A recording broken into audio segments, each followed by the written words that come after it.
नमस्कार, मैं पल्लवी पाठक आज आप सबके सामने अपनी नई कविता प्रस्तुत कर रही हूँ।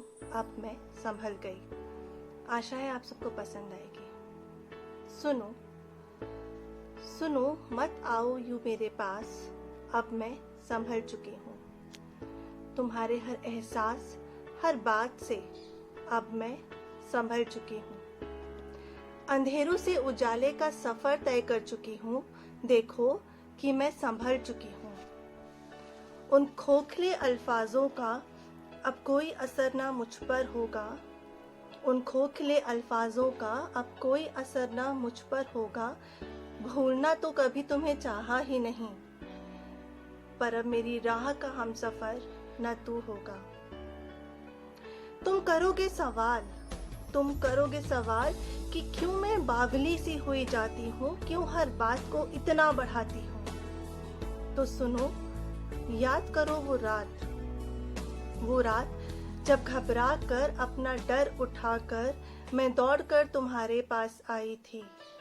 वो रात जब घबरा कर अपना डर उठाकर मैं दौड़कर तुम्हारे पास आई थी। तुम चूम के माथा हर लोगे हर पीड़ा मेरी, ये आस मैंने ही लगाई थी। और वो याद है तुम्हें, कैसे तुमने तसल्ली के दो बोल बोल कर बंद कर लिया था दरवाजा अपना। फिर रात भर खुद को समेटे अपने ही डर से लड़ते हुए मैंने खुद ही संभाला था दामन अपना। सोचा था कि शायद अभी मजबूर हो तुम, इसीलिए मुझसे इतना दूर हो तुम। सोचा था कि शायद अभी मजबूर हो तुम, इसीलिए मुझसे इतना दूर हो तुम। शायद सुबह पहर तुम दौड़े चले आओगे, क्या क्या बीती मुझ पर ये सुन पाओगे। लेकिन तुम नहीं आए क्योंकि हर बार की तरह तुम अपनी ही उलझनों में कहीं गुम हो गए। या शायद तुम्हें मेरा डर, मेरा विषाद एक बनावटी नाटक लगा होगा। नहीं जानती मैं नहीं जानती, बस जानती हूँ तो ये कि उस रात जब मैं टूट के अकेले कमरे में यूं पागलों की तरह भटक रही थी, उस रात जब मैं टूट कर अकेले कमरे में यूं पागलों की तरह भटकी थी, अपने अस्तित्व को खोजने फिर तुम तक दौड़ी थी।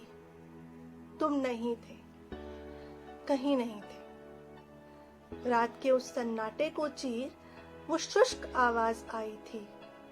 रात के उस सन्नाटे को चीर वो शुष्क आवाज आई थी जो कहती थी तू कहीं नहीं है। सो जा कि तेरा अस्तित्व ही नहीं है। जो ये बात समझी है तो संभल जा। उसने फिर कहा कि जो ये बात समझी है तो संभल जा कि सांसों की डोर अभी थमी नहीं है। लेकिन मैं संभाल नहीं पाई खुद को। उस शुष्क आवाज ने जैसे मुझे तुमसे रूबरू कराया था। क्या है इस रिश्ते का सच, वो सामने आया था। बहुत डांटा, बहुत समझाया, ना हुआ तो उस अनजान ने, उस नादान ने मुझे मरने का डर भी दिखाया। लेकिन मैं नहीं संभली, मैं नहीं संभाल पाई खुद को। क्यों? क्योंकि मैंने उम्मीद लगाई थी, उम्मीद कि तुम आओगे, देर से ही सही पर तुम आओगे। तुम आए पर अफसोस अब कि तुमने आने में बहुत देर कर दी। तुम आए पर अफसोस कि अब कि तुमने आने में बहुत देर कर दी। देखो अब के मैं संभल गई।